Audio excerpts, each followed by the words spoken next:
Apenas 3 minutos después de que el auto de divorcio fuera firme, mi suegra, Úrsula, entró en el chalet del brazo de la amante de mi marido, con la cabeza bien alta, y proclamó: «A partir de ahora, esta casa es tuya, querida». Sentí una puñalada en el corazón, pero no lloré ni supliqué. Justo en ese momento, Jacinta, nuestra empleada de toda la vida, se acercó rápidamente y me susurró al oído: «Señorita Isadora, su madre me instruyó que, si llegaba este día, era el momento de reclamar el 1,5 millones de euros de su dote». Dios mío. El chalet se sumió en el caos de inmediato. Los rostros de mi suegra y del amante se volvieron lívidos. ¿A dónde les llevaría este giro inesperado del destino? La pesada puerta de madera de la sala de vistas se cerró a mi espalda. Su sonido seco fue como el último martillazo sobre la tapa del ataúd que enterraba mis 8 años de matrimonio. Respiré hondo. El aire del pasillo de los juzgados olía a humedad y a papel viejo, pero para mí era el aroma de la libertad. Una libertad carísima, pagada con lágrimas, noches de insomnio y un corazón endurecido por las heridas. Leandro, el hombre que hasta hacía un minuto era mi marido, caminaba en silencio a mi lado. Su rostro no expresaba la más mínima emoción, como si la persona que acababa de firmar los papeles del divorcio no fuera él. Nos habíamos querido, o al menos eso había pensado yo. Pero el amor es como una delicada pieza de porcelana. Una vez rota, por mucho que intentes pegarla, solo quedan feas y visibles cicatrices. Bajé los fríos escalones de mármol del edificio, con un único pensamiento en la mente: salir de allí cuanto antes, coger un taxi y volver al pequeño apartamento que había alquilado temporalmente. Necesitaba un espacio tranquilo para reorganizar mi vida, una vida sin Leandro, sin cenas familiares fingidas y sin tener que soportar las críticas mordaces de mi suegra. Pero el destino no parecía dispuesto a concederme ni un minuto de paz. Justo cuando el tacón de mi zapato tocó la acera, una figura se interpuso bruscamente en mi camino. Era Úrsula, la madre de Leandro.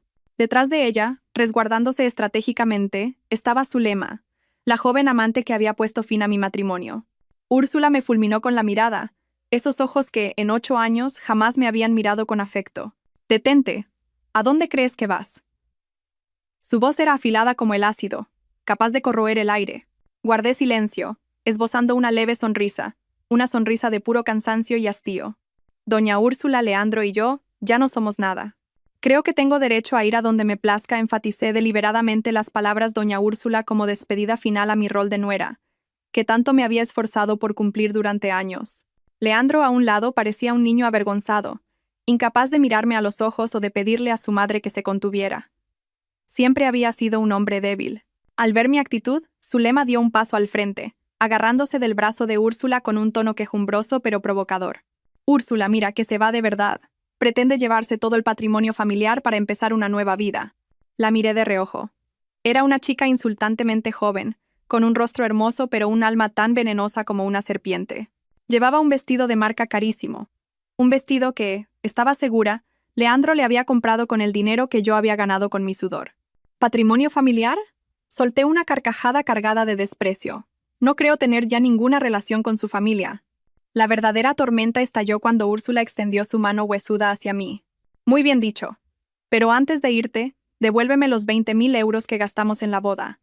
No voy a permitir que mi hijo salga perdiendo. Casarse contigo no le sirvió de nada». ¿Ahora se va a quedar sin nada tras el divorcio? Me quedé atónita. Dios mío. ¿Se puede ser tan descarada? Reclamar el dinero de la boda después de 8 años de convivencia. Era la exigencia de una ladrona, no de una suegra. Sentí que la sangre me hervía. La paciencia que había acumulado durante años había llegado a su límite. Justo a las puertas de los juzgados, el templo de la ley, se atrevían a hacer una reclamación tan absurda. La ira se encendió en mi pecho, pero la razón me susurró que debía mantener la calma. No era el momento de perder los estribos.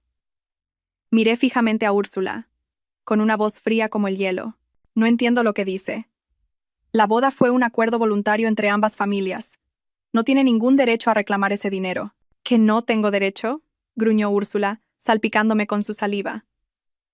Una mujer estéril como tú no tiene derecho a hablarme así. 8 años viviendo en esa casa, comiendo de lo nuestro, gastando el dinero de mi hijo, y ni un solo nieto has sido capaz de darle. ¿Y ahora te crees que te vas a ir de rositas? Te digo yo que no va a ser tan fácil. Cada una de sus palabras era una daga clavándose en mi corazón. El dolor de no poder tener hijos era mi herida más profunda, la causa de mi complejo y mi tormento durante años.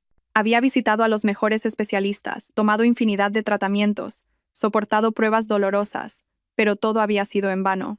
Al principio, Leandro me consolaba, pero luego, bajo la influencia de su madre, se fue volviendo frío y distante. Y ahora, usaban mi mayor dolor para atacarme. ¡Qué crueldad! Zulema, al ver que Úrsula había dado en mi punto débil, aprovechó para echar más leña al fuego. Así es, Isadora. Si no puedes tener hijos, deberías ser un poco más consciente de tu situación. Leandro y Úrsula ya te han aguantado demasiado. Ahora yo cumpliré con esa obligación en tu lugar. El chalet, Leandro ya me ha dicho que será para mí y para nuestros futuros hijos. Deberías irte rápido y no ponernos las cosas difíciles. Mientras hablaba, se acarició suavemente su vientre, todavía plano, en un gesto cargado de insinuación y desafío. Así que era eso, lo tenían todo planeado. Querían echarme de casa con las manos vacías para dejarle el camino libre a la nueva señora y a su hijo imaginario. Miré a Leandro, mi recién exmarido, buscando un atisbo de justicia, un resquicio de la decencia que alguna vez tuvo. Pero solo encontré una mirada esquiva. Mi madre solo está enfadada, carraspeó. Vuelve a casa y recoge tus cosas personales. El chalet, al fin y al cabo, es un bien privativo mío, de antes del matrimonio. Ya lo sabes. Sus palabras fueron como un jarro de agua fría, bien privativo. Era cierto, el chalet lo habían comprado sus padres antes de casarnos, pero durante 8 años fui yo quien invirtió una fortuna y un esfuerzo inmenso en reformarlo y decorarlo. Desde el jardín lleno de rosales que cuidé con mis propias manos hasta la colección de porcelana de Sargadelos que reuní con tanto esmero por toda Galicia. ¿Acaso todo eso no tenía valor? ¿Mi esfuerzo era un cero a la izquierda? ¿Cosas personales? Repetí, con voz sarcástica. ¿A qué te refieres con cosas personales? ¿A las 4 prendas de ropa con las que llegué a tu casa hace 8 años? Úrsula, al ver que seguía resistiéndome, alzó aún más la voz. ¿Qué más quieres? Todo lo que hay en esa casa es de mi hijo, no tienes derecho a llevarte nada. Y que te quede claro, ese chalet, con todo lo que hay dentro, ahora pertenece a Zulema. Como te atrevas a llevarte ni un alfiler, llamo a la policía y te denuncio por robo. Su amenaza fue tan descarada que hasta los transeúntes se detenían a mirar. Sentí que la cara me ardía de vergüenza e indignación. No solo querían robarme mis bienes, sino también pisotear mi dignidad. En ese momento, supe que era inútil razonar con esa gente. Estaban decididos a acorralarme. Pero yo ya no era la Isadora de hacía 8 años, la joven ingenua dispuesta a sacrificarlo todo por amor. 8 años en el infierno me habían enseñado a ser fuerte. Respiré hondo, contuve mi ira y los miré a los tres, con una voz que ya no temblaba, sino que era firme y clara, palabra por palabra. De acuerdo. Si así lo quieren, lo que no es mío, no lo quiero en absoluto. Pero lo que me pertenece, no dejaré ni un solo céntimo. Ya lo verán. Dicho esto, me di la vuelta y me alejé con paso firme y decidido. Ya no llamé a un taxi, sino que me dirigí directamente a la parada del autobús. Necesitaba tiempo para pensar, para planificar la batalla que se avecinaba. Una batalla desigual, pero juré que jamás me rendiría.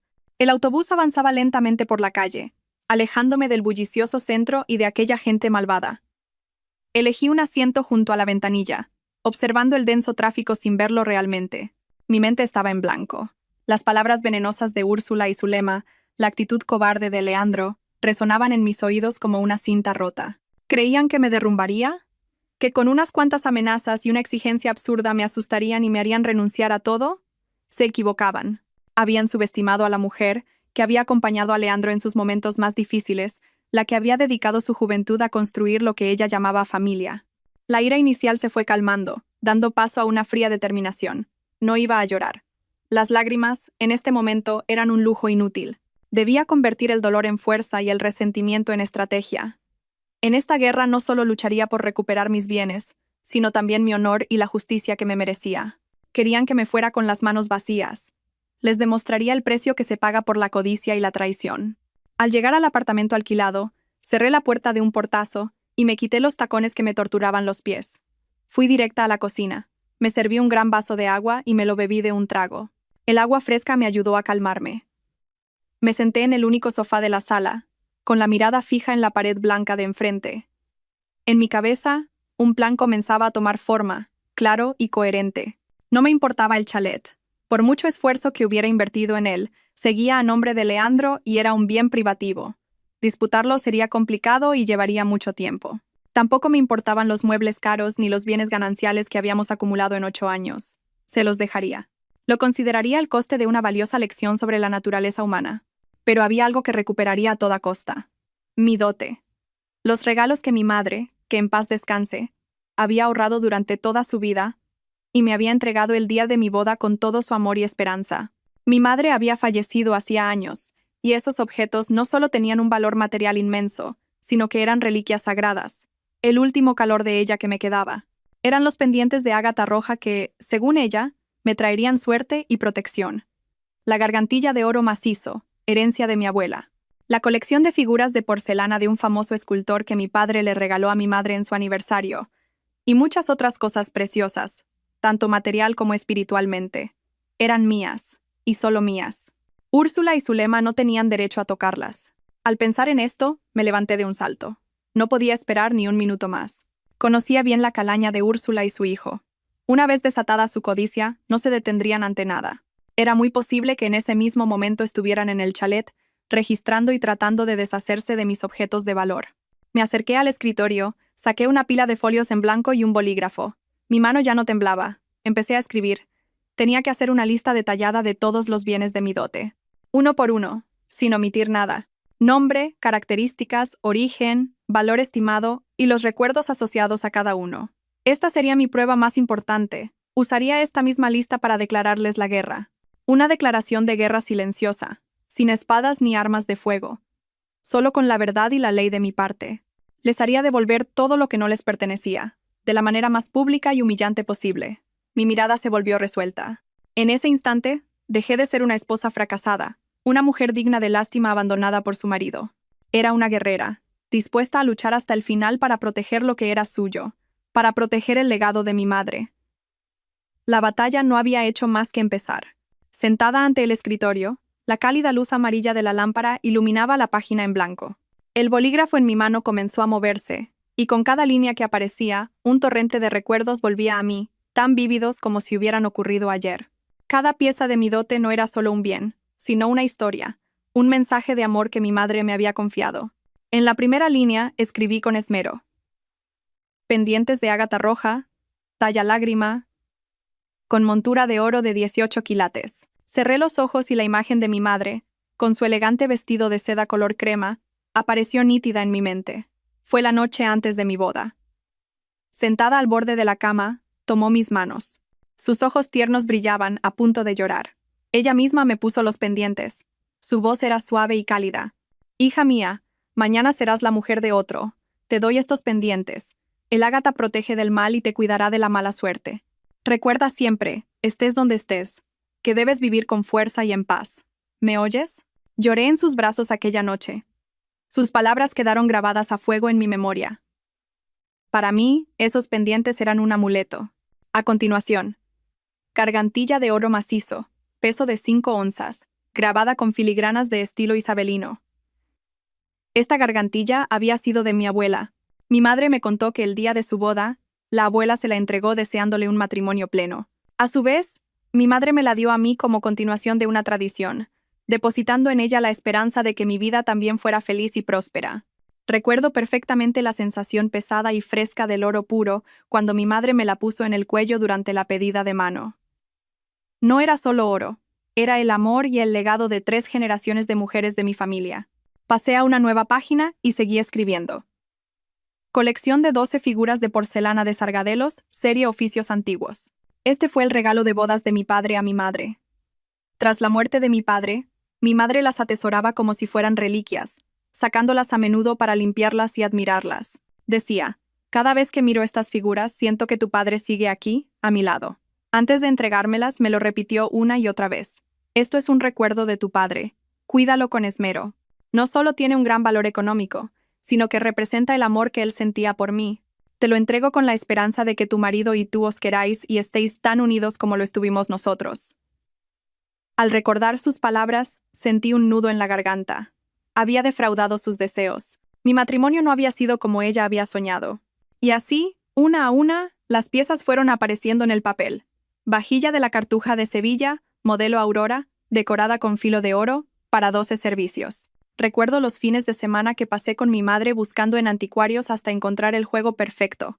Decía que una nuera debía saber servir el té y el café a sus suegros con elegancia, y una vajilla bonita demostraba el refinamiento y el respeto de la esposa. Reloj Patek Philippe de oro para señora, con correa de piel de cocodrilo, un regalo de mi tío, que vivía en Suiza. Era un símbolo de lujo y distinción, el orgullo de toda la familia materna. Escribí sin descanso, y la lista se hacía cada vez más larga. Cada objeto estaba descrito con todo detalle, desde el material y el diseño hasta las marcas de identificación únicas. De algunos incluso conservaba los certificados de autenticidad y las facturas. También anoté dónde los guardaba en el chalet. La mayoría de las joyas y los documentos importantes estaban en una pequeña caja fuerte en mi dormitorio. Los objetos decorativos de valor estaban expuestos en el salón y en el despacho. Cuando dejé el bolígrafo, fuera ya había anochecido. Contemplé la lista, de casi 10 páginas, con una mezcla de emociones indescriptibles. Era la nostalgia por un matrimonio roto, la añoranza infinita por mi madre. Pero, por encima de todo, una ira incontenible. Todos esos recuerdos, esos regalos cargados de amor y esperanza de mi madre, estaban ahora en manos de gente codiciosa y sin escrúpulos. No lo iba a permitir. Tenía que actuar de inmediato. Esta lista no era solo un inventario de bienes. Era la acusación más contundente contra los crímenes de Úrsula y su hijo. Guardé cuidadosamente la lista en mi bolso. Mañana volvería a ese chalet. No como una exesposa sumisa, sino como una propietaria legítima que venía a reclamar lo que era suyo. A la mañana siguiente me desperté muy temprano. Apenas había dormido, con la cabeza llena de planes y estrategias para el día. Elegí un traje de chaqueta elegante, pero que transmitía fuerza y determinación. Me maquillé ligeramente, lo justo para ocultar las ojeras y dar a mi rostro un aspecto fresco y afilado. Me miré en el espejo y me dije que no podía permitirme parecer débil. Hoy tenía que ser una fortaleza inexpugnable. No cogí un taxi ni el autobús. Conduje mi propio coche, el que había comprado con mi sueldo y las primas acumuladas en mi trabajo como directora en una multinacional. Era uno de los pocos bienes a mi nombre que Leandro y su madre no podían tocar. El coche se deslizaba por la ciudad, pero mi corazón pesaba 1 tonelada. Este era el camino que había recorrido innumerables veces durante 8 años. Había sido el camino de la felicidad, del regreso a casa. Ahora era el camino hacia una batalla. Cuando el coche se detuvo ante la barrera de la lujosa urbanización, el vigilante de seguridad de siempre me miró con sorpresa. «Buenos días, señora Isadora». «¿Ha vuelto?», me saludó, con el mismo respeto de siempre. «Sí, buenos días. He venido a solucionar un asunto», respondí con una sonrisa social, aunque por dentro una tormenta se estaba desatando. Sabía que la noticia de mi divorcio aún no se había extendido por allí. Conduje hasta el interior y aparqué en mi sitio habitual, bajo la bugambilla que yo misma había plantado. El chalet de color blanco marfil seguía allí, imponente y elegante bajo el sol de la mañana. En el jardín delantero, los rosales que tanto amaba seguían floreciendo en todo su esplendor, pero sabía que, tras esa apariencia pacífica, nada era como antes. Respiré hondo, reuní todo mi valor, me acerqué a la puerta y llamé al timbre. Ya no usé mi llave. Quería ver quién me abriría y cómo me tratarían, como a una invitada o como a una intrusa. Unos instantes después, la puerta se abrió. Quien estaba frente a mí no era Leandro ni Úrsula, sino Zulema. Llevaba un camisón de seda tan fino que casi transparentaba, el pelo largo suelto y la cara sin maquillar, pero aún así rebosaba juventud. Parecía la verdadera dueña de la casa. Al verme, Zulema no se sorprendió en absoluto. Al contrario, una sonrisa burlona y provocadora se dibujó en sus labios. «Vaya, si es Isadora. ¿Qué te trae por aquí?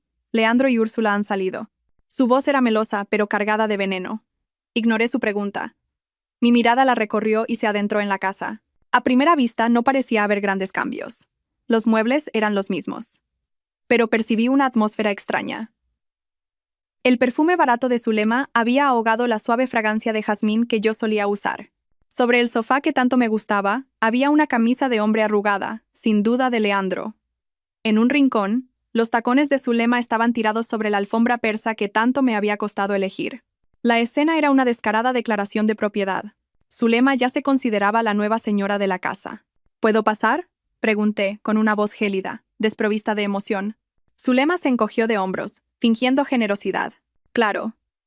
Al fin y al cabo tú viviste aquí. Siéntete como en tu casa». «Ah, no, espera, que esta ahora es mi casa». Soltó una risita y se apartó para dejarme entrar. Crucé el umbral sintiéndome como una extraña en mi propio hogar. Dejé de mirar a Zulema y fui directa al salón, recorriéndolo con la vista. Sentí que el corazón se me encogía. El cuadro de mi boda con Leandro, que colgaba con orgullo en la pared, había desaparecido. En su lugar, había una foto de Leandro y Zulema en alguna playa, abrazados y sonrientes. Ni siquiera habían esperado a que me fuera para borrar todo rastro de mi existencia. Su crueldad superaba mi imaginación. Apreté los puños con fuerza, clavándome las uñas en la piel. El enfrentamiento directo acababa de empezar. Me esforcé por mantener un rostro impasible, aunque por dentro ardía de ira. No podía dejar que Zulema viera mi dolor. Eso solo la haría regodearse. Pasé a su lado y comencé a recorrer la casa como un inspector en la escena de un crimen. A cada paso, descubría una nueva profanación, una nueva huella de su descarada usurpación.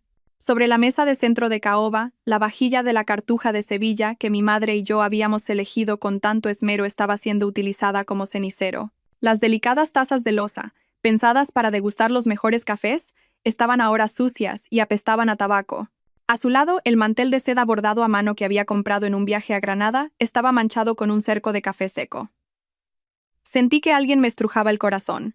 Para ellos, los objetos que contenían mi alma y mis recuerdos no eran más que cosas baratas que podían usar y tirar a su antojo.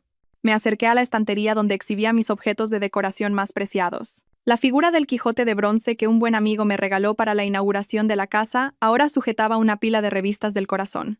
El jarrón de cerámica de Talavera del siglo XIX que había conseguido en una subasta de antigüedades estaba ahora lleno de flores de plástico de colores chillones. Era una visión grotesca y vulgar. No solo estaban usando mis cosas, estaban destruyendo su valor y su belleza con su ignorancia y su falta de gusto. Mi paciencia llegó al límite cuando entré en mi dormitorio. O, mejor dicho, en mi antiguo dormitorio. La habitación se había convertido por completo en el territorio de Zulema.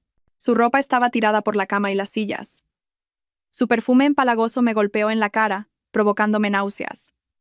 Y entonces, mis ojos se detuvieron en el tocador.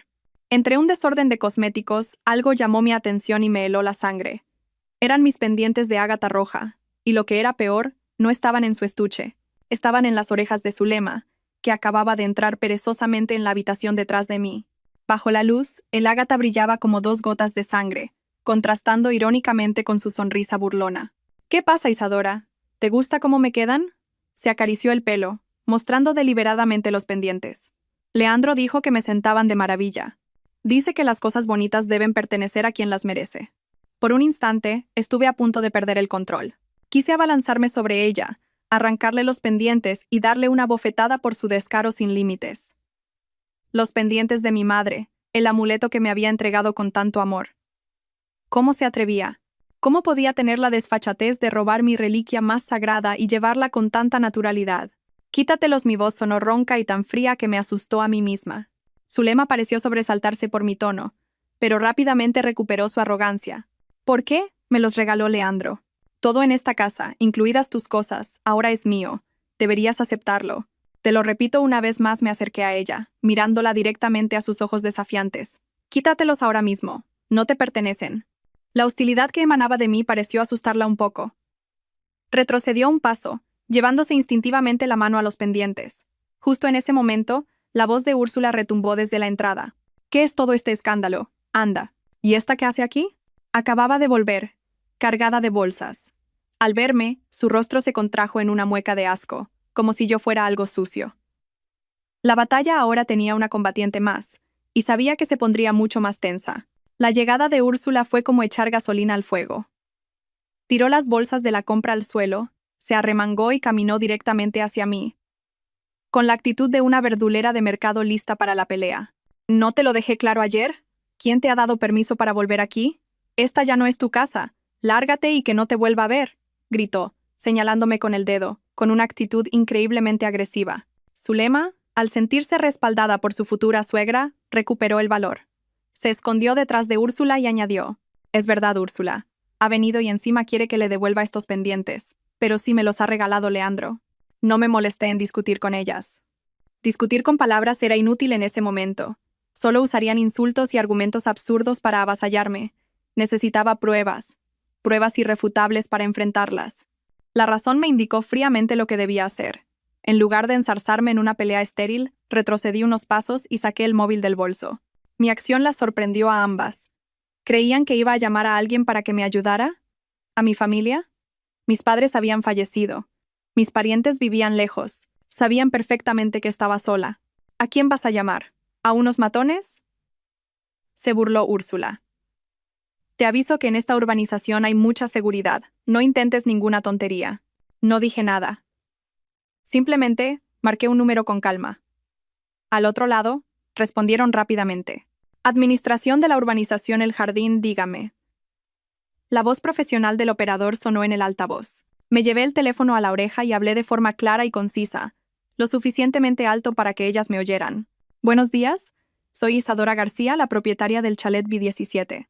Solicito la extracción de todas las grabaciones de las cámaras de seguridad de la comunidad, especialmente las de la entrada principal, las de la calle y las que apuntan directamente a la puerta de mi casa. Al oír esto, el rostro de Úrsula y Zulema cambió por completo. Se miraron, con una expresión de desconcierto y pánico. Claramente no esperaban un movimiento así. El operador preguntó: «Disculpe, señora, ¿podría indicarnos el motivo y el intervalo de tiempo que desea consultar?» Las miré de reojo antes de responder con voz firme. Sospecho que ha habido un allanamiento y una posible apropiación indebida de bienes personales. Por favor, extraigan todas las grabaciones de las últimas 72 horas, desde las 8 de la mañana de anteayer hasta este preciso instante. En breve me personaré en la sala de seguridad junto con mi abogado para gestionar el asunto directamente. Por favor, presenten y conserven esas grabaciones como prueba fundamental. Cualquier intento de borrar, modificar o interferir con esos datos durante este tiempo será perseguido legalmente. Terminé la llamada de forma tajante. El silencio en la habitación era casi palpable. La sonrisa arrogante de Zulema se había borrado, reemplazada por una ansiedad que no podía ocultar. Úrsula, aunque intentaba mantener la compostura, sus puños apretados delataban su nerviosismo. Podían ser codiciosas y descaradas, pero no eran estúpidas. Entendían perfectamente las consecuencias legales si una cámara había grabado sus actos. Este fue mi primer movimiento legal. Un golpe de efecto, sin gritos, pero con el peso suficiente para hacerlas retroceder. No necesitaba discutir ni pelear. Usaría el moderno sistema de seguridad de la urbanización para desenmascarar su verdadera cara. Quería ver qué excusas pondrían cuando las imágenes de ellas sacando mis cosas de casa o de Zulema, registrando mis pertenencias, salieran a la luz. ¿Qué? ¿Qué pretendes?, tartamudeó Úrsula, su voz ya sin la agresividad de antes. Esbocé una sonrisa gélida. Hacer lo que sea necesario para proteger mis bienes. Creo que a partir de ahora será mejor que hablemos a través de nuestros abogados. Dicho esto, me di la vuelta, dispuesta a ejecutar el segundo paso de mi plan. La guerra había entrado en una nueva fase, la de las pruebas y la ley. Y en ese terreno estaba segura de que yo tenía la sartén por el mango. Tras el primer golpe psicológico con las cámaras, sabía que había tomado la delantera. Úrsula y Zulema ya no se atrevían a insultarme ni a echarme. Se quedaron allí, mirándome con una mezcla de odio y miedo. Era el momento perfecto para recopilar más pruebas, para documentar el estado de la casa antes de que pudieran ocultar algo. Seguía con el móvil en la mano, pero esta vez abrí la aplicación de la cámara. Empecé en el salón, con la vajilla de la cartuja llena de cenizas. Tomé fotos desde varios ángulos. Un primer plano de una taza sucia, una vista general de la vajilla profanada sobre la elegante mesa de centro. Me aseguré de activar la marca de fecha y hora en cada foto. Cada imagen sería una prueba irrefutable de cómo habían usado y dañado mis pertenencias. A continuación me dirigí a la estantería. La figura del Quijote, el jarrón de Talavera, todo quedó documentado cuidadosamente. También fotografié la foto de Leandro y Zulema que había reemplazado mi retrato de boda. Después, grabé un video corto, barriendo la cámara por todo el salón mientras narraba con voz clara. Hoy, día tal del mes cual, yo, Isadora García, me encuentro en el chalet 17. Este es el estado del salón después de que me viera forzada a abandonarlo. El cuadro de bodas ha sido sustituido, y varios objetos de decoración de gran valor están siendo utilizados indebidamente y presentan signos de deterioro. Mi actuación enfureció a Úrsula. ¿Qué demonios haces? ¿A qué vienen esas fotos y esos videos? ¿Quién te ha dado permiso? Intentó abalanzarse sobre mí para quitarme el móvil, pero retrocedí rápidamente, levantando el teléfono, y la advertí con una mirada glacial. Atrévase a ponerme un dedo encima y la denunciaré también por agresión. Todo lo que estoy haciendo es documentar el estado de mis propiedades. Si no ha hecho nada malo, ¿de qué tiene miedo? Mis palabras la hicieron detenerse. Zulema, a su lado, estaba pálida. Seguramente pensaba en la ropa y los bolsos de marca que había cogido de mi armario. Temía que también los grabara. Las ignoré y continué con mi trabajo. Fui de habitación en habitación. El comedor con el mantel manchado, el despacho con mis libros valiosos desordenados. Cada lugar que visitaba, lo fotografiaba y grababa meticulosamente. Mientras grababa, dije en voz alta a propósito: todas estas imágenes y vídeos se están sincronizando en tiempo real con mi cuenta de almacenamiento en la nube. Cualquier intento de destruir este teléfono será completamente inútil. Era otro golpe psicológico. Quería que supieran que todas las pruebas que reunía estaban a salvo, indestructibles. Finalmente, entré en el dormitorio. Era el lugar con más signos de violación. Grabé mi armario, con la ropa revuelta y algunas prendas de diseño desaparecidas. Hice un primer plano del tocador, con mis cosméticos caros abiertos y usados sin miramientos. Y, por supuesto, no me olvidé de grabar a Zulema, que seguía allí, petrificada, con los pendientes de ágata de mi madre todavía en sus orejas. Enfoqué la cámara hacia ella. Mi voz resonó en el video. Y aquí tenemos a la señorita Zulema, luciendo ilegalmente unos pendientes de ágata roja, una joya de familia de mi propiedad exclusiva. Al verse grabada, Zulema se tapó la cara horrorizada y se giró. «¡No grabes más! ¡Apaga eso!», gritó. Detuve la grabación y guardé el móvil en el bolso. «Ya tengo pruebas suficientes», dije, con voz gélida. «Ahora, pasemos a lo siguiente». Mi mirada se desvió de su rostro pálido hacia la puerta del armario empotrado, donde sabía que había algo mucho más importante. El silencio se apoderó de mi antiguo y acogedor dormitorio. Úrsula y Zulema me observaban conteniendo la respiración, intentando adivinar mi próximo movimiento. Mi mirada no se detuvo en ellas, sino que se fijó en el armario empotrado de madera de roble, donde guardaba mis bienes más valiosos y privados. Me acerqué con frialdad y abrí la puerta de un tirón. En el interior, entre mis vestidos de noche, apareció una caja fuerte electrónica de color gris plateado, inmóvil como una bestia de acero dormida.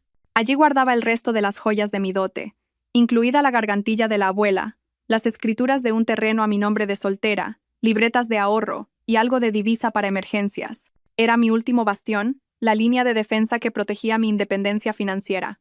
¿Qué otra treta te traes entre manos?, espetó Úrsula, aunque su voz ya denotaba inseguridad.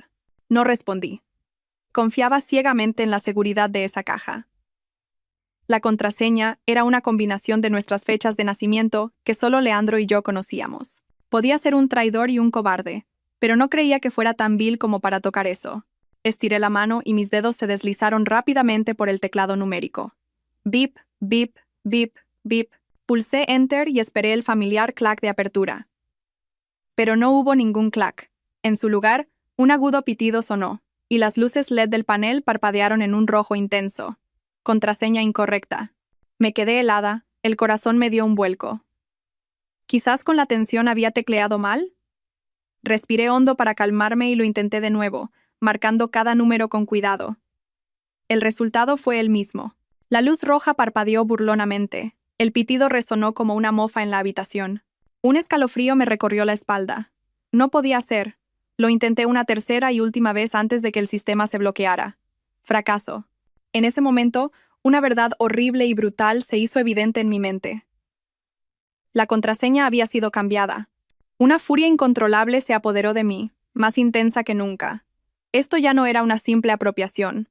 Usar mis cosas, ponerse mis joyas, aunque descarado, era un acto de codicia mezquina. Pero cambiar la contraseña de mi caja fuerte era una acción premeditada, calculada para robarme todos mis activos fundamentales.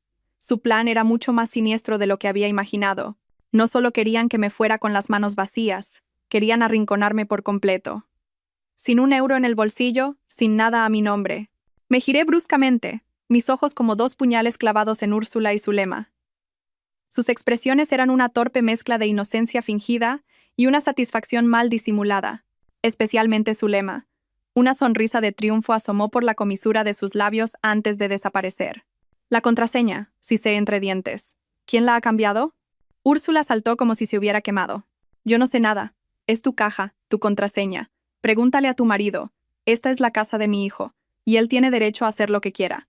A lo mejor tenía miedo de que volvieras para robar y la cambió por seguridad. Mintió descaradamente, intentando culpar de todo a Leandro. Zulema se apresuró a secundarla. Es verdad, Isadora. Leandro es muy precavido. Seguro que solo quería proteger el patrimonio familiar de extraños. ¿Y tú? Ahora. Eres una extraña. ¿Una extraña? Me reí, una risa amarga y dolorosa. ¿Cómo podían decir palabras tan crueles? Lo entendí. Estaba todo claro. No tenía sentido discutir más. Saqué el móvil en silencio y fotografié la caja fuerte, capturando el número de serie y el modelo. De acuerdo, dije, con una calma aterradora. Esta caja fuerte es de mi propiedad, comprada con mi dinero. Tengo la factura. Cambiar la contraseña sin mi permiso e impedir el acceso a su legítima propietaria constituye un delito penal. Dejemos que la ley se encargue. Las miré fijamente, recalcando cada palabra. Les advierto, cualquier intento de mover, forzar o abrir esta caja a partir de ahora solo agravará su situación. Las cámaras de seguridad lo grabarán todo. Dicho esto, me di la vuelta y salí de la habitación. La ira se había enfriado, dejando solo una determinación de acero. Tenía que actuar más rápido, con más contundencia. La batalla acababa de escalar a un nuevo nivel. Salí del chalet sin mirar atrás ni una sola vez. El portazo del coche a mi espalda fue una declaración de guerra definitiva. Me senté al volante, pero no arranqué de inmediato. Mis manos, apretando el volante, temblaban, no de miedo, sino de una furia que se arremolinaba en mi pecho. El asunto de la caja fuerte era una alarma crítica. Si se habían atrevido a hacer eso, nada garantizaba que no fueran a por mis otros activos, especialmente los del banco. Mi mente se aclaró. Las prioridades eran urgentes. Estaba en una carrera contrarreloj. Saqué el teléfono.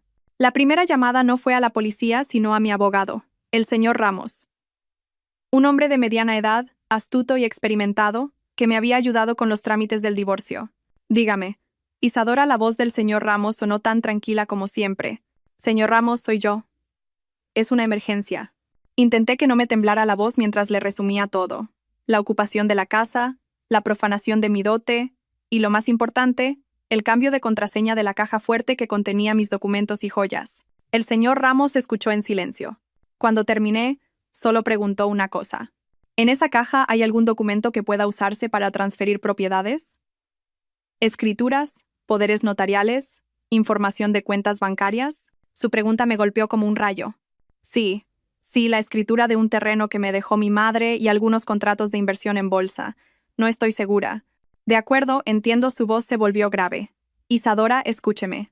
Lo primero que debe hacer, ahora mismo, es llamar a todos sus bancos y solicitar el bloqueo temporal de todas sus cuentas y productos. Todos, ¿entiende? Cuentas corrientes, depósitos, tarjetas de crédito y, sobre todo, las cuentas de valores. Después, acuda a la sucursal más cercana con su DNI para confirmar la orden por escrito. Por mi parte, voy a redactar inmediatamente una solicitud de medidas cautelares urgentes para que el juzgado prohíba cualquier movimiento en todos los bienes a su nombre o en régimen de gananciales con el señor Leandro. Tiene que actuar muy rápido. Colgué. Sin perder un segundo, llamé a la línea de atención preferente de mi banco principal. La música de espera nunca me había parecido tan larga. Banco XYZ, le atiende María. ¿En qué puedo ayudarla, señora García? Sonó una voz amable. Hola, soy Isadora García. Necesito hablar con el director de servicios al cliente. Mi situación es de extrema urgencia, enfaticé cada palabra. La seriedad de mi tono debió de surtir efecto. Unos segundos después, una voz masculina, más grave y autoritaria, me atendió. Le expliqué la situación, aclarando que estaba en medio de una disputa patrimonial post-divorcio y sospechaba que mis datos personales habían sido comprometidos, con riesgo de sustracción de activos. Exigí el bloqueo inmediato de todas mis cuentas. Señora, para garantizar la seguridad, ¿podría verificar algunos datos, por favor? Le di mi número de DNI, fecha de nacimiento, dirección e incluso la pregunta secreta que registré hacía una década. Tras la verificación me confirmó. Su solicitud ha sido registrada. El sistema bloqueará temporalmente todas las operaciones de adeudo en sus cuentas. Sin embargo, para completar el proceso, le interrumpí. Estaré en una sucursal en menos de una hora. Una cosa más.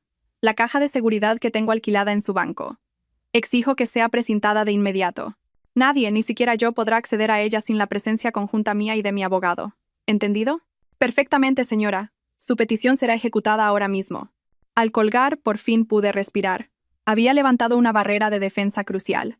Su codicia era aterradora. No solo querían los bienes materiales de la casa, querían despojarme de todo. La idea me hizo estremecer, pero al mismo tiempo reforzó mi voluntad de luchar. Había bloqueado su avance financiero. Ahora era el momento de reagrupar mis fuerzas para el contraataque. Arranqué el coche, pero no conduje hacia mi apartamento. Di la vuelta y me dirigí hacia un antiguo barrio de clase trabajadora en las afueras. Allí vivía la única persona en la que confiaba ciegamente, la única que podría ayudarme en esta guerra. Era Jacinta, la mujer que había cuidado de mi madre desde que yo era una niña. Mi coche entró en una callejuela estrecha, flanqueada por bloques de pisos antiguos con la pintura desconchada. Este entorno humilde y sencillo contrastaba radicalmente con el lujo ostentoso de la urbanización de la que acababa de huir. Pero, por alguna razón, al llegar aquí, sentí una extraña paz. Aparqué frente a un pequeño bajo, donde una bugambilla morada florecía exuberantemente, igual que la que yo había plantado en el chalet. Apenas bajé del coche, una figura familiar salió corriendo de la casa. Era Jacinta. Con más de 60 años, su pelo era casi completamente blanco, y su rostro estaba surcado de arrugas. Pero sus ojos seguían tan vivos y brillantes como siempre. Para mí, Jacinta era mucho más que una empleada. Tras la muerte de mi madre, se había convertido en mi familia y en una confidente. Me había visto crecer, enamorarme, casarme y también había sido testigo silencioso del sufrimiento que había soportado durante 8 años. Señorita Isadora, ¿qué hace aquí a estas horas? ¡Qué pálida está! Jacinta me tomó las manos, su voz llena de preocupación.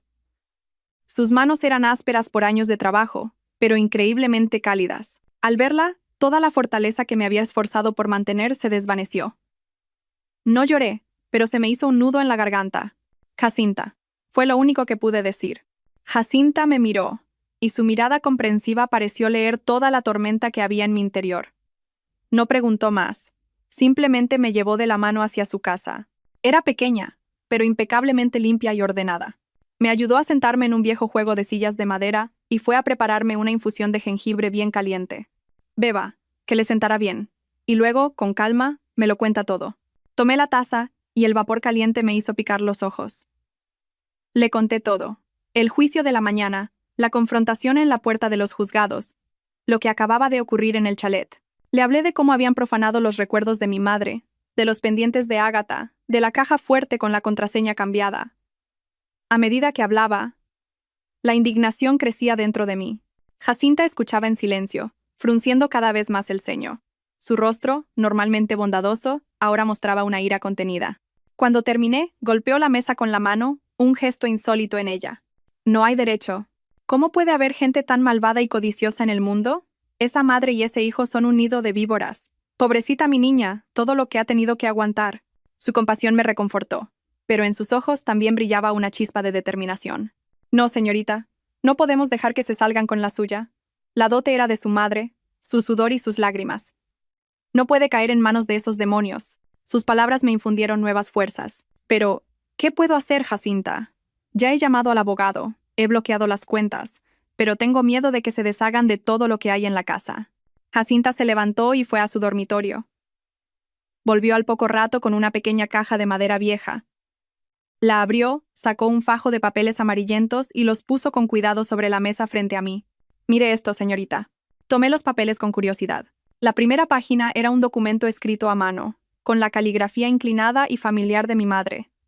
El título era Poder Notarial. Leí el contenido por encima.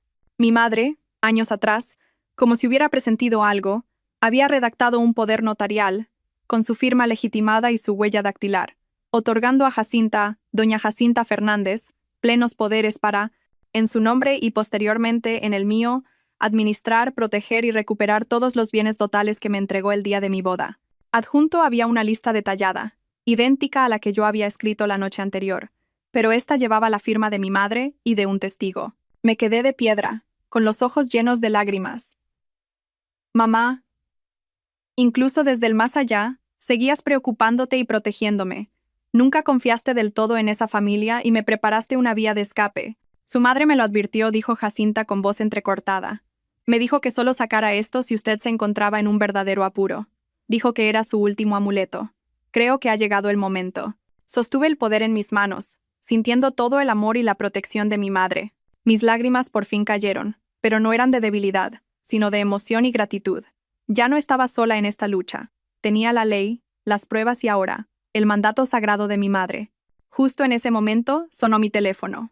Era el señor Ramos. Isadora, acabo de presentar la solicitud en el juzgado. Además, ya he contactado con un perito judicial y con una empresa de mudanzas profesional. Están de camino. Todo está listo. Procederemos a la recuperación de los bienes esta misma tarde. La llegada de Jacinta con el poder de mi madre, sumada a la llamada del abogado, parecía una alineación perfecta del destino. Todo estaba preparado para un contraataque total. Esa misma tarde, volvería a ese chalet. Pero no sola. Volvería acompañada de la justicia.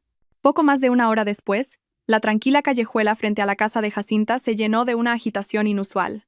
Un elegante coche de 7 plazas, del que bajaron el señor Ramos y 2 peritos judiciales con aspecto formal, aparcó detrás del mío. Le seguía un gran camión de una empresa de mudanzas profesional, con el lema Servicio Integral de Mudanzas, seguridad y confianza pintado en el lateral. Varios hombres corpulentos con uniforme azul saltaron del camión, equipados con cajas, cinta de embalar y material de protección. La imponente comitiva atrajo las miradas curiosas de todo el vecindario. El señor Ramos se acercó y nos estrechó la mano a Jacinta y a mí. «Buenos días, Isadora Jacinta. ¿Estamos listas?» Miró los papeles que yo sostenía y asintió satisfecho. «Perfecto. Este poder notarial, junto con la lista de bienes legitimada, es nuestra arma más poderosa. Legaliza por completo la acción de recuperación que vamos a llevar a cabo hoy». Los 2 peritos también se acercaron, se presentaron y explicaron su función. Su trabajo consistiría en levantar un acta de requerimiento y presencia, documentando de manera objetiva todo el proceso de recuperación, de principio a fin. Cada imagen, sonido y evento quedaría registrado, creando una prueba legal irrefutable ante un tribunal si fuera necesario. Sentí una confianza que nunca antes había experimentado. Cada paso estaba calculado y protegido por la ley. No era una pelea barriobajera por unos bienes. Era una ejecución legal, pública y transparente. Nuestra caravana se puso en marcha, de vuelta a la urbanización El Jardín. Nuestra llegada causó un considerable revuelo. El vigilante de la entrada, tras examinar los documentos del señor Ramos y la notificación del juzgado, no tuvo más remedio que abrir la barrera para que pasaran todos los vehículos, sin atreverse a hacer más preguntas. El camión aparcó justo frente al chalet B17. Yo, Jacinta, el señor Ramos y los 2 peritos bajamos de los coches. El equipo de mudanzas se formó en una línea ordenada, esperando instrucciones. La escena, solemne y profesional, contrastaba brutalmente con la imagen caótica y vulgar de Úrsula y su calaña. Respiré hondo y, con decisión, llamé al timbre. Pasó un buen rato antes de que la puerta se abriera. Era Leandro. Acababa de llegar. Al verme, su rostro palideció. Pero cuando vio la comitiva que me respaldaba abogado, peritos, equipo de mudanzas, su cara se tornó blanca como el papel. «Isadora, ¿qué significa todo esto?», tartamudeó completamente en shock. No le respondí. El señor Ramos dio un paso al frente, con voz firme y clara. «Buenas tardes, señor Leandro. Soy Ramos, abogado de doña Isadora García. Nos presentamos hoy aquí para proceder a la recuperación de los bienes personales de la señora García, según el inventario notarial y en virtud del poder legal otorgado por su difunta madre. Aquí tiene la documentación pertinente. Le rogamos que colabore». El abogado le entregó un fajo de papeles. Leandro los tomó con mano temblorosa y, a medida que leía, su palidez aumentaba. En ese momento, Úrsula y Zulema salieron corriendo de la casa. Al ver la escena, se quedaron petrificadas. «¡Otra vez tú! ¿Qué escándalo pretendes montar ahora? ¿Has traído a la mafia?», gritó Úrsula, pero su voz, ahora, carecía de la arrogancia habitual y estaba teñida de miedo. Uno de los peritos, un hombre alto y corpulento, dio un paso adelante, levantando una pequeña cámara de vídeo. «Buenas tardes, señora. Somos peritos judiciales del Colegio Oficial. Estamos aquí en cumplimiento de nuestro deber. Todas sus palabras y acciones a partir de este momento serán grabadas como prueba. Le exigimos que mantenga una actitud colaborativa y se abstenga de obstaculizar el cumplimiento de una diligencia judicial». Las palabras, cargadas de jerga legal, y la seriedad del perito, aplastaron al instante cualquier intento de Úrsula de montar un espectáculo. Se quedó sin palabras. Jacinta, que había permanecido en silencio hasta entonces, habló por primera vez. Con el inventario en la mano, pasó junto a Leandro, que seguía paralizado, y entró en la casa. «Todos a trabajar», anunció en voz alta y clara. «Recuperaremos cada objeto, uno por uno, siguiendo esta lista. Primer artículo. Vajilla de la Cartuja de Sevilla, modelo Aurora, ubicada en la mesa de centro del salón». Inmediatamente, 2 operarios de la mudanza entraron con cajas y plástico de burbujas. Con sumo cuidado recogieron cada taza, cada plato sucio de ceniza, los limpiaron con un paño suave y los embalaron profesionalmente ante la mirada de todos. La recuperación, pública y bajo supervisión legal, había comenzado oficialmente. ante los ojos impotentes y furiosos de mi exmarido y su familia. El ambiente dentro del chalet era surrealista. Por un lado, el silencio y la eficiencia del equipo de recuperación, el sonido de la cinta de embalar, el crujido del papel de burbujas, el delicado posar de los objetos en las cajas, todo componía una sinfonía de orden y justicia. Por otro, el silencio cargado de rabia de los tres usurpadores. Se habían acurrucado en un rincón del salón como delincuentes a la espera de sentencia, obligados a ver cómo cada objeto abandonaba el lugar que creían suyo. Jacinta, en el centro de la estancia, leía la lista con voz clara, sin saltarse un detalle. Siguiente. Figura de bronce del Quijote, ubicada en la estantería. A continuación, jarrón de cerámica de Talavera del siglo XIX, alto 40 centímetros, en la esquina de la habitación. Cada vez que Jacinta terminaba de leer, 2 operarios procedían a embalar el objeto mencionado bajo la atenta mirada del perito. Su cámara no dejaba de grabar, documentando cada detalle, desde el estado inicial del objeto hasta su sellado seguro en la caja. Yo observaba todo con los brazos cruzados. No sentía la euforia de la victoria, solo una profunda melancolía y una extraña sensación de paz. Estaba recuperando lo que era mío, recuperando los recuerdos de mi madre y al mismo tiempo limpiando los escombros de un matrimonio fallido. Uno tras otro, los objetos del salón, el comedor y el despacho fueron embalados y trasladados al camión. Cuando Jacinta empezó a leer la lista de objetos del dormitorio, la tensión aumentó. Zulema comenzó a mostrarse inquieta, retorciéndose las manos y lanzando miradas suplicantes a Leandro. Jacinta entró en el dormitorio, seguida por el resto. Recorrió la habitación con la vista y su voz sonó más firme que nunca. Artículo número 27. Pendientes de ágata roja, talla lágrima, con montura de oro de 18 quilates. Al instante, todas las miradas se clavaron en Zulema. Jacinta también la miró fijamente, con la severidad de un adulto ante un niño malcriado. Señorita, el objeto de la lista está en sus orejas. Le ruego que se los quite para que podamos proceder a su embalaje y precinto. La cara de Zulema se puso roja de vergüenza e ira. Esto me lo regaló Leandro. Es mío, tartamudeó, volviéndose hacia él. Leandro, di algo. Es el regalo que me hiciste. Leandro, abochornado, alternaba la mirada entre su madre y yo, sin saber qué hacer. Úrsula, al ver la situación, saltó para defenderla. Exacto, es un regalo que mi hijo le hizo a su novia. ¿Qué tienes tú que reclamar aquí? Silencio, por favor, intervino de repente el señor Ramos. Su voz, fría como el acero, cortó las palabras de Úrsula. Les recuerdo que estos pendientes figuran en el inventario de bienes dotales de la señora García, debidamente legalizado. Cualquier acto de donación o disposición sobre este bien durante el matrimonio sin el consentimiento de la señora García es nulo de pleno derecho. Si la señorita Zulema no los entrega voluntariamente, nos veremos obligados a solicitar la intervención policial por un presunto delito de apropiación indebida. Las consecuencias, pueden imaginarlas. Cada palabra del abogado fue un mazazo que pulverizó los débiles argumentos de Úrsula. Apropiación indebida. Esas 2 palabras aterrorizaron a Zulema. Miró a Leandro con desesperación, pero él solo pudo bajar la cabeza, sin atreverse a decir nada. Su cobardía en ese momento crucial la dejaba en la más absoluta humillación. Fue entonces cuando me acerqué, situándome frente a Zulema. No la miré con odio, sino con lástima. Ya lo has oído, dije con calma. Devuelve lo que no es tuyo. No te conviertas además en una ladrona. Mis palabras fueron la gota que colmó el vaso. Ante la presión de la ley, el silencio de su amante y la vergüenza pública, Zulema no tuvo otra opción.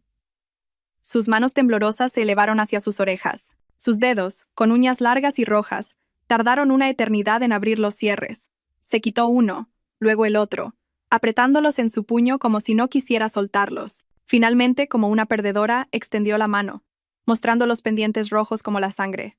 Un operario se acercó con un pequeño estuche de terciopelo. Jacinta, usando un pañuelo de seda, recogió los pendientes de la mano de Zulema y los depositó en el estuche. Clic. La caja se cerró. Una reliquia sagrada había sido recuperada, aunque para mí ya estaba manchada para siempre. El perito selló el estuche con una etiqueta firmada por los presentes. El drama concluyó con la humillación pública de la usurpadora. La humillación de Zulema pareció colmar la paciencia de Úrsula. No podía soportar ver a su futura nuera avergonzada, ni aceptar que el patrimonio que creía asegurado se esfumara ante sus ojos. La ira venció al miedo. De repente gritó y se abalanzó hacia el equipo de mudanzas, que se disponía a sacar una caja. ¡Alto todo el mundo! Nadie saca nada de mi casa. Esta es la casa de mi hijo, y todo lo que hay dentro es suyo. Sois una panda de ladrones. Se plantó en la puerta, con los brazos extendidos y el rostro enrojecido por la furia. Parecía a la vez patética y odiosa. Al ver a su madre, Leandro pareció despertar de su letargo. Quizás por orgullo herido o para no parecer un cobarde total ante su amante, se unió a ella. Parad un momento, por favor. Hablemos las cosas con calma.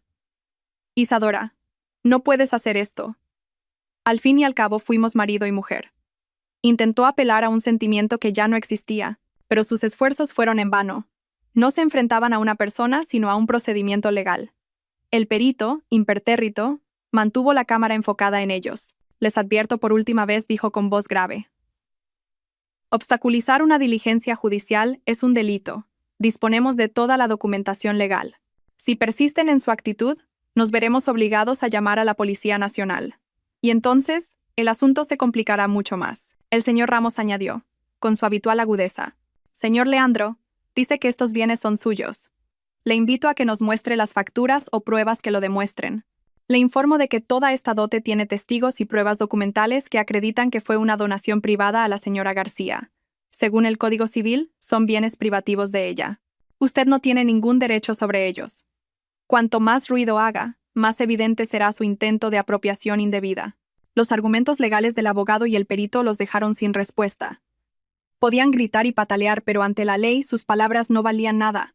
Mientras ellos seguían bloqueando la puerta principal, el equipo de mudanzas, siguiendo las instrucciones de Jacinta, encontró una ruta alternativa por una puerta lateral para continuar su trabajo. Actuaban con una profesionalidad silenciosa y eficaz, ignorando por completo los gritos inútiles de Leandro y su madre. Caja tras caja, debidamente precintadas, fueron saliendo hacia el camión. La figura de bronce, el jarrón antiguo, la colección de porcelana, el reloj suizo, todo lo que era mío, todo el legado de mi madre, estaba volviendo a su legítima dueña. Úrsula, al ver la escena, sintió que las piernas le flaqueaban y tuvo que apoyarse en Leandro para no caer. Comenzó a llorar y a lamentarse. «Ay, Dios mío, hijo. ¿Por qué te casaste con esta desgraciada para que nos arruinara así? Lo hemos perdido todo, hijo, todo».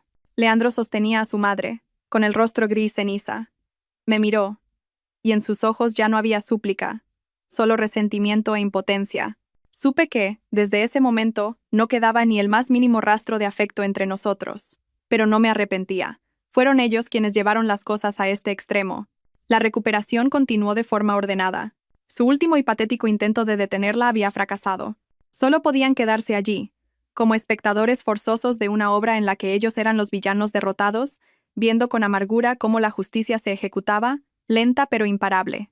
Días después de la ruidosa recuperación de bienes, una calma tensa se instaló.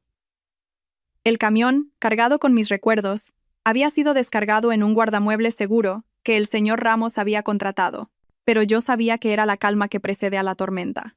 Mi abogado había enviado citaciones formales a Úrsula, Leandro y Zulema para una reunión en su despacho, con el fin de tratar los asuntos de apropiación y daños a la propiedad. La reunión tuvo lugar en una sala de juntas pequeña y elegante, pero de ambiente gélido. Llegué temprano con Jacinta. Frente a nosotras se sentaron los tres. Úrsula parecía consumida. Su habitual agresividad había sido reemplazada por un aire de fatiga y preocupación. Leandro mantenía la cabeza gacha, sin atreverse a mirarme. Zulema, por su parte, llevaba un maquillaje excesivo, como para ocultar su nerviosismo, pero sus ojeras y el continuo retorcer de sus manos la delataban. El señor Ramos presidía la mesa, con su aplomo profesional. No habló mucho. Simplemente, colocó un ordenador portátil sobre la mesa. Buenos días a todos, comenzó. Estamos aquí para aclarar algunos puntos. Antes de entrar en detalles, me gustaría que vieran un vídeo. Giró la pantalla hacia ellos y pulsó play. En la pantalla aparecieron las imágenes nítidas de la cámara de seguridad de la urbanización. La toma, desde un ángulo elevado, cubría toda la entrada de mi casa. La marca de tiempo indicaba las 2:17 de la madrugada, un día antes de mi regreso. En el silencio de la noche, una furgoneta pequeña, sin distintivos, se detuvo frente a la puerta. El portón se abrió y segundos después apareció Zulema. Llevaba un pijama y una bata fina, con el pelo alborotado, miró a su alrededor con sigilo, y luego hizo una seña a dos hombres que bajaron de la furgoneta. Los tres frente a mí reaccionaron de forma diferente. El rostro de Zulema perdió todo color. Se quedó con la boca abierta, mirando la pantalla como si no pudiera creerlo. Úrsula frunció el ceño, sin entender aún. Leandro levantó la cabeza, con una expresión de total incredulidad. El video continuó. Zulema daba instrucciones a los hombres, señalando hacia el interior de la casa. Luego, empezaron a sacar cajas de cartón ya preparadas. Aunque la imagen no era perfecta, se podía ver que eran cajas de tamaño mediano, como las que se usan para porcelana o objetos decorativos. Las cargaron apresuradamente en la furgoneta. Toda la operación duró unos 15 minutos. Al terminar, Zulema entregó un sobre abultado a uno de los hombres. Cerró rápidamente el portón y desapareció dentro de la casa. La furgoneta arrancó y se fue. El video terminó. El señor Ramos lo detuvo. Un silencio sepulcral llenó la sala. ¿Qué es esto? Leandro fue el primero en hablar, con voz temblorosa. Se volvió hacia Zulema, con una mirada furiosa y decepcionada. Zulema, explícate, ¿qué es esto? ¿Qué has estado haciendo a mis espaldas? Zulema, sobresaltada, balbuceó. Yo, no, solo estaba limpiando algunas cosas viejas. ¿Cosas viejas? Esbocé una sonrisa helada. ¿Limpias cosas viejas a las 2 de la mañana con una furgoneta y pagando a los transportistas? ¿Crees que alguien se va a tragar esa historia? Fue entonces cuando Úrsula lo entendió todo. Su rostro cambió del blanco al morado. Señaló a Zulema, temblando. Tú, ¿te atreviste a engañarme a mí también? ¿Pretendías quedártelo todo tú sola? La codicia los había llevado a devorarse entre ellos. El video no solo probaba el robo de Zulema, sino que apuñalaba mortalmente la relación que habían construido sobre mentiras e intereses. Desenmascaraba a la joven amante en la que Leandro y Úrsula habían confiado ciegamente. Fue un golpe mortal, y yo sabía que era solo el principio de su colapso. La pelea interna fue interrumpida por la tos seca del señor Ramos. Por favor, mantengan el orden, dijo, con su calma imponente. Este video es solo la primera prueba. Levantó un grueso dossier y lo dejó sobre la mesa. Segundo, tenemos confirmación del banco. La mañana siguiente a la sentencia de divorcio, alguien utilizó los datos personales de la señora García para intentar acceder a su cuenta de valores online. Afortunadamente, la operación falló al introducir incorrectamente una segunda clave de seguridad. Y pocas horas después, la señora García bloqueó todas sus cuentas. Disponemos del historial de acceso completo, con la dirección IP registrada en el chalet 17. Señorita Zulema, ¿quiere añadir algo al respecto? Zulema hundió la cabeza, temblando de pies a cabeza. No podía negarlo. El intento de acceso a la cuenta de valores, junto con el cambio de contraseña de la caja fuerte, dibujaba el cuadro completo de un plan organizado para robarme, no un simple acto impulsivo. Úrsula estaba petrificada. Parecía no saber nada de los planes de Zulema con el banco. Su mirada hacia ella ya no era solo de ira, sino también de repulsión y miedo.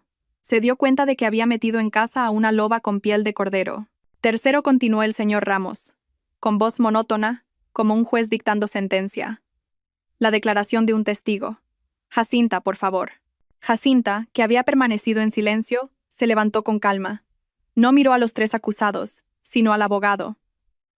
Su voz, aunque temblorosa por la emoción, era clara y firme. Relató lo que había presenciado durante mis últimos días en el chalet. Las conversaciones en voz baja de Úrsula y Zulema sobre mis bienes. El desprecio con el que trataban los recuerdos de mi madre.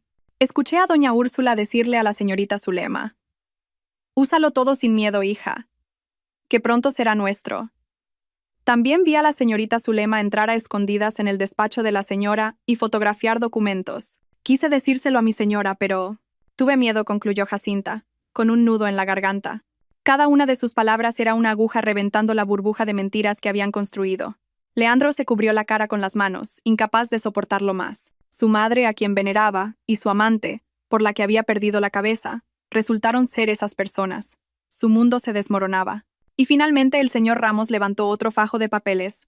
Aquí tenemos el acta de requerimiento y presencia levantada por los peritos judiciales. Documenta el estado de los bienes de la señora García en el momento de la recuperación. Desde la vajilla usada como cenicero hasta las piezas desaparecidas. Todo está detallado con fotografías y vídeos. Hemos realizado una tasación preliminar de los daños, y la cifra no es precisamente pequeña. El abogado empujó el dossier hacia ellos. Con todas estas pruebas, el video del intento de sustracción, la prueba del acceso a la cuenta bancaria, la declaración del testigo y el peritaje de daños, tenemos base más que suficiente para interponer una querella criminal contra ustedes por los delitos de hurto y daños al patrimonio. Las penas para estos delitos, como sabrán, no solo incluyen una indemnización, sino también la posibilidad de prisión. La palabra prisión resonó en la sala como un trueno. Zulema rompió a llorar. Úrsula se quedó inmóvil con la mirada perdida. Y Leandro levantó la cabeza y me miró. Ya no con odio, sino con una súplica desesperada. La verdad había sido revelada, completa e irrefutable. El telón de la farsa había caído, dejando al descubierto un escenario de codicia, traición y viles conspiraciones. Habían perdido, de forma absoluta. Tras la reunión en el despacho, los tres se marcharon como almas en pena. El peso de las pruebas y la amenaza de un proceso penal habían aplastado su arrogancia. Sabían que estaban acorralados. El señor Ramos les dio 3 días para tomar una decisión. Aceptar un acuerdo de mediación, indemnizar todos los daños y devolver lo que no era suyo, o enfrentarse a un juicio que tenían perdido de antemano. No tuve que esperar. Al día siguiente, decidí recuperar mi casa de forma definitiva. Aunque el chalet era un bien privativo de Leandro, el convenio de divorcio me otorgaba el derecho de uso hasta que se resolviera la liquidación de gananciales. Y con su comportamiento, tenía todo el derecho a exigir su marcha inmediata para proteger mi seguridad y mis bienes. Llamé a una empresa de seguridad profesional. En pocas horas, un equipo de cerrajeros y técnicos de sistemas de alarma se presentó en el chalet. Cuando llegamos, la casa estaba extrañamente silenciosa. Seguramente, después de la confrontación, no tenían cara para seguir allí. Sobre la mesa del salón había una llave y una nota apresurada de Leandro. Mi madre y yo nos hemos ido. Lo siento, Isadora. 3 palabras tardías y vacías. No podían borrar el daño ni justificar sus actos. Cogí la llave y sin mirarla, la tiré a la basura. No la necesitaba. Iba a cambiarlo todo. Empiecen a trabajar, le dije al jefe del equipo. Cambien todas las cerraduras, desde el portón hasta cada puerta interior. Instalen un nuevo sistema de cámaras de vigilancia con acceso desde el móvil. Activen un sistema de alarma conectado a su central y a la comisaría más cercana. El trabajo fue rápido y eficiente. El sonido de los taladros resonó por la casa, como si estuvieran expulsando la mala energía y la suciedad de sus antiguos ocupantes. Las viejas cerraduras y cámaras fueron arrancadas y reemplazadas por equipos nuevos y seguros. Mientras tanto, Jacinta y yo recorrimos la casa. Estaba más vacía, pero también más limpia y luminosa. Jacinta abrió todas las ventanas para que entrara el sol y el aire fresco, purificando el ambiente. Entré en mi dormitorio. El perfume barato de Zulema todavía flotaba en el aire. Con una mueca de asco, llamé a un servicio de limpieza industrial y les pedí una desinfección y limpieza a fondo. Esa tarde, con todo terminado, me paré en medio del salón, sosteniendo mi móvil. En la pantalla veía las imágenes de todas las cámaras nuevas. Podía ver cada rincón de mi propiedad. Una sensación de seguridad y control absoluto me invadió. Este era ahora sí mi hogar. Una fortaleza inexpugnable. La había recuperado no solo con la ley, sino con mi propia determinación. Esa noche, por primera vez en mucho tiempo, dormí profundamente en mi casa, en mi cama, sin pesadillas. Tal como predijo el señor Ramos, 2 días después recibió la llamada del abogado de Leandro. Aceptaban el acuerdo de mediación sin condiciones. El encuentro final tuvo lugar en una notaría céntrica. Yo llegué con mi abogado y Jacinta, vistiendo un traje elegante y un broche de perlas en forma de flor. Un regalo que me hice a mí misma como símbolo de un nuevo comienzo. Ellos llegaron después. Úrsula había envejecido 10 años. Leandro, más delgado y pálido, no se atrevió a mirarme. Zulema no estaba. Seguramente, su relación construida sobre mentiras se había derrumbado. Un notario leyó en voz alta los términos del acuerdo. Úrsula y Leandro reconocían sus actos ilícitos. Se comprometían a indemnizar el valor total de los bienes dañados o desaparecidos, una cifra que ascendía a casi 60.000 euros. Leandro correría con los gastos de abrir la caja fuerte en mi presencia. Y lo más importante, a cambio de retirar la querella criminal, Leandro me transferiría la propiedad total y absoluta del chalet. Era el golpe de gracia, la compensación justa por todo el sufrimiento. La casa que habían intentado robarme sería mía, legalmente. Cuando el notario leyó esta cláusula, Úrsula tembló. Miró a su hijo, suplicante. Pero él solo negó con la cabeza, agotado. Sabía que era el único precio para evitar que su madre acabara en la cárcel. Con mano temblorosa, Úrsula afirmó. En ese instante, sentí que un peso enorme se liberaba de mi pecho. No era la alegría de la venganza, sino el alivio de la justicia. Leandro firmó después, en silencio. El sonido del sello del notario cerró oficialmente esta guerra. Antes de irse, Leandro se detuvo frente a mí. Isadora, de verdad, lo siento, dijo con voz ronca. Lo miré a los ojos, que una vez amé y ahora me resultaban extraños. Tu disculpa no cura las cicatrices, respondí con calma. Pero la acepto, no por ti, sino por mí. Necesito cerrar el pasado para poder avanzar. Os deseo lo mejor. Se marcharon, con la espalda encorvada por la derrota. La codicia les había costado un precio demasiado alto. En los días siguientes, se cumplió todo el acuerdo. El dinero fue transferido, la caja fuerte abierta con todo intacto y el chalet puesto a mi nombre. Cuando tuve la nueva escritura en mis manos, con mi nombre, Isadora García, sentí una profunda sensación de autonomía. Ya no dependía de nadie. Jacinta, con lágrimas de felicidad en los ojos, dijo: «Su madre, desde el cielo, debe de estar sonriendo. Ha sido usted muy fuerte, mi niña». «Gracias a ti, Jacinta, a mi madre y a la justicia», respondí sonriendo. Comencé mi nueva vida. El chalet, redecorado a mi gusto, se llenó de luz y flores. Jacinta se quedó a vivir conmigo, llenando la casa de calidez. Las tranquilas tardes de té en el jardín fueron curando mis heridas. Una tarde, mientras organizaba mis joyas recuperadas, abrí el estuche con los pendientes de ágata roja. Seguían siendo hermosos, pero ya no eran el amuleto de mi madre. Se habían convertido en un testigo del dolor y la traición. Días después, acudí a una fundación benéfica que ayudaba a niños con cardiopatías congénitas. Me reuní con la directora. «Estos pendientes tienen un gran valor», le dije, poniendo el estuche sobre la mesa. «Pero para mí, ahora tienen una energía negativa. Quiero donarlos. Pueden subastarlos y usar el dinero para operar a los niños que lo necesiten. Que su belleza traiga vida y esperanza, en lugar de evocar malos recuerdos». La directora me miró conmovida. Gracias a su generosidad, muchos corazones pequeños volverán a latir con fuerza. Ha convertido una joya en un milagro. Al salir de allí, sentí una ligereza increíble. Había soltado el pasado, transformando el dolor en amor. Mi historia no terminaba con la venganza, sino con un acto de humanidad. Había perdido un matrimonio, pero me había encontrado a mí misma. Una mujer fuerte, independiente y con un corazón capaz de volver a empezar. El camino que se abría ante mí estaba lleno de sol y esperanza.